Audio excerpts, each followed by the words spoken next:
on the bright, straight road towards a new understanding in Europe. And so at Hitler's Munich headquarters, the agreement that has made the biggest headlines since the armistice.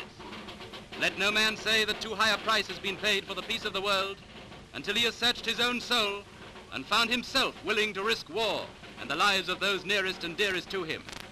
Let no man criticize the bargain that the statesmen of Britain and France have struck until he has attempted to add up the total price that might have had to be paid for any other settlement, a price in death and destruction.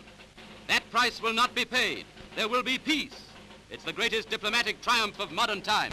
The scene changes to London as Downing Street expresses the nation's gratitude also to the lady who shares the Prime Minister's hopes and fears when Mrs. Chamberlain comes out for a walk in the park.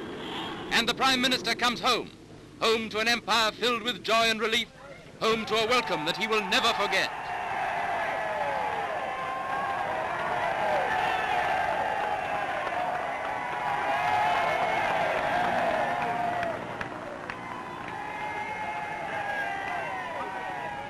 I want to say that the settlement of the Czechoslovakian problem, which has now been achieved, is, in my view, only the prelude to a larger settlement in which all Europe may find peace.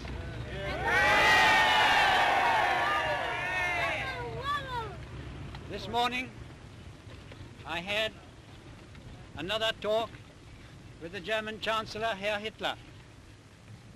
And here is the paper which bears his name upon it as well as mine.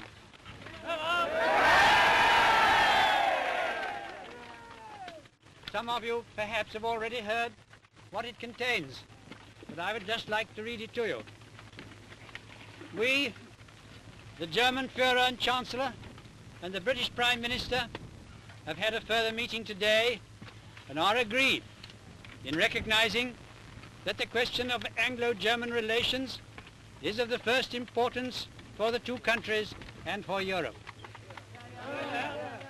We regard the agreement signed last night and the Anglo-German naval agreement as symbolic of the desire of our two peoples never to go to war with one another again.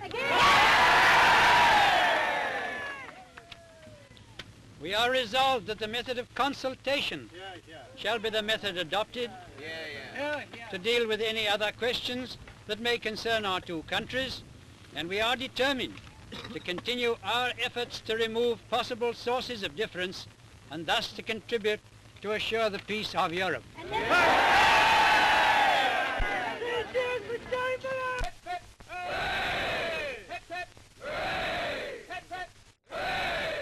From Heston, a triumphal progress as Mr. Chamberlain drives to report immediately to His Majesty the King at Buckingham Palace.